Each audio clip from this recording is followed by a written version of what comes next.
Hey, welcome to my channel. In this video I'm going to tell you about the insect robot I built.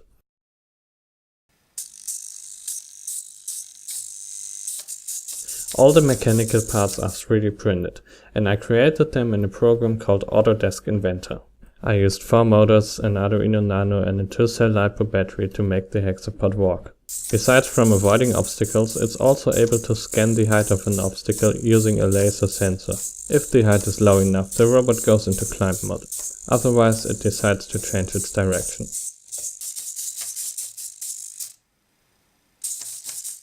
To do these maneuvers, the robot has to be able to walk forwards and backwards, turn left and right, tilt up and down, and change its height. It took a while to come up with the mechanism, because the plan was to not use more than 4 motors. What makes this mechanism special is the fact it can move all 6 legs up and down and forwards and backwards, although it only uses 4 motors. This gives the robot more functions like tilting, and it leads to a more fluid and realistic movement.